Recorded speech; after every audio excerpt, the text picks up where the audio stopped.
बड़ी संख्या में वहाँ पे आए। और वो जब आए, सब बूढ़े लोग अपने अपने घर से अपनी रोटी बांध के आए। हेलो नमस्कार दोस्तों, आपका स्वागत है हमारे इस यूट्यूब चैनल टेक्निकल मोदी 2.0 में। हाल ही में अशोक रावत जी द्वारा एक मीटिंग आयोजित की गई थी। उसमें कई बड़े मुद्दों पर चर्चाएं की गई और उसमें क्या मुद्दे थे और उनसे क्या फ़ायदा मिलेगा, किस प्रकार के मुद्दे थे और क्या होगा, पूरी जानकारी हम आपको इस वीडियो के माध्यम से देने वाले हैं। अगर आप चैनल पर नए हैं, चैनल को सब्सक्राइब करके बेल आइकन कॉल पर प्रेस कर दें। चलिए शुरू करते हैं। जो कि यह बैठक हुई थी, यह हाल ही में दिल्ली में ही आयोजित की गई थी और उसमें EPS 95 पेंशन धारकों की 4 बड़ी मांगें और उनकी पेंशन बढ़ोतरी, इन मुद्दों पर चर्चाएं की गई थी। जानिए इस रिपोर्ट के माध्यम से। तो इसका मतलब देखिए, लोगों के मन में इस पर्टिकुलर विषय के बारे में कितना लगाव, जुड़ाव है और कितनी आर्तता इस पूरे प्रयत्न में है। जब वो यहाँ पे 7 तारीख के प्रोग्राम के बाद हमने 8 तारीख से जंतर मंतर पे क्रमिक अनशन शुरू किया, जो कि 7 तारीख को जंतर मंतर पर जो कि धरना प्रदर्शन किया गया था।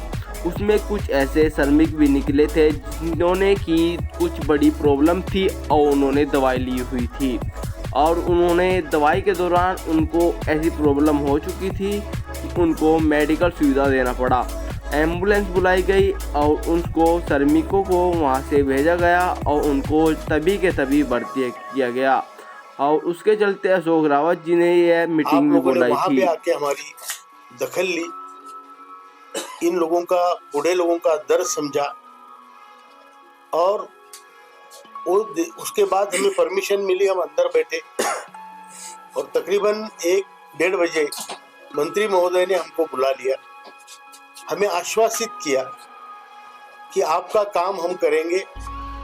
ये बात जब प्रधानमंत्री जी से अशोक रावत जी मिलने गए तो उसके बारे में बताई जा रही है। प्रधानमंत्री नरेंद्र मोदी जी ने करीब 1 से 1:30 बजे अशोक रावत जी को अंदर मीटिंग करने के लिए बुलाया। अशोक रावत जी ने अपनी फाइलें और कुछ जो कि महत्वपूर्ण EPS 95 पेंशन श्रमिक थे उनको साथ लेके हुए वे अपने साथ अंदर पहुँचे और जो कि प्रधानमंत्री जी को कई बड़े बात समझाई और उनको पूरी फाइलें प्रस्तुत की। जल्दी से जल्दी करेंगे और मैं इसके बाद 2 दिन बाद बुल्ढाना आ रहा हूँ, वहाँ से भी आपको मिलूंगा। ये पूरी बात हुई। उसके बाद उन्होंने हमारी जो मीटिंग है वो लेबर सचिव से कराई। लेबर सचिव जी के साथ मैं, हमारे बहुगुणा जी, हमारे वीरेंद्र जी, हम सब लोग थे। बहुत लंबी चर्चा हुई, उन्होंने बहुत विषय समझ लिए। इसकी नीति-ग्रिटी जो फाइनल पॉइंट्स थे, जो ब्यूरोक्रेसी के ध्यान में, और जो फाइलें सौंपी गई थी उसमें से ज़्यादातर बातें जायज़ थी और उनको ज़्यादातर बातों को उन्होंने मान भी लिया है और उन पर कार्य करेंगे। और कार्य करने के बाद वे आपको एक नोटिस जारी करेंगे कि EPS 95 पेंशन धारकों की पेंशन बढ़ोतरी कितनी होगी, किस प्रकार से होगी और वह EPS 95 पेंशन बढ़ोतरी कितनी करेंगे। पूरी जानकारी वे उस नोटिस के माध्यम से आप सभी को देंगे और जो कि EPFO और अन्य श्रम मंत्रालय द्वारा भी इसको करने का प्रयास किया जाएगा। बहुत बड़ी ब्यूरोक्रेसी है, ध्यान में नहीं थे। जो संगठक या आंदोलनकारी के हिसाब से हमने जो खोज के रखे थे उनको बताए, पेश किए। उन्होंने वो पूरे पॉइंट समझने के बाद हमें बताया कि मैं अगली ही बार मीटिंग लगाऊंगी। 19 तारीख को उन्होंने शायद मीटिंग लगाई और सभी लोग जो कंसर्न थे, मंत्रालय के, श्रम मंत्री के लोग या EPFO के लोग, उनके साथ मीटिंग करके उन्होंने कुछ रिकमेंडेशन भेजे, ऐसे हमारे सुनने में आया है। पेंशन बढ़ोतरी के सभी कई अन्य मुद्दों पर बातचीत हुई और EPS 95 पेंशन बढ़ोतरी के बारे में पूरी चर्चा हुई।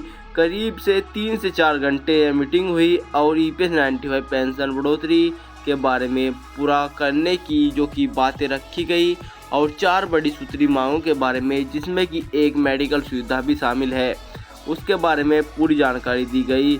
और जो कि श्रम मंत्रालय, EPFO कार्यालय और उनके जो कि कई जो कि मेंबर थे उनको भी बुलाया गया और जो उनको भी यह बताया गया कि EPS 95 पेंशन बढ़ोतरी के बारे में पूरा प्रयास करें और हमको जल्द से जल्द फाइल सौंपे और EPS 95 पेंशन धारकों की जो भी समस्याएं हैं उनको जल्द से जल्द करने का प्रयास करें।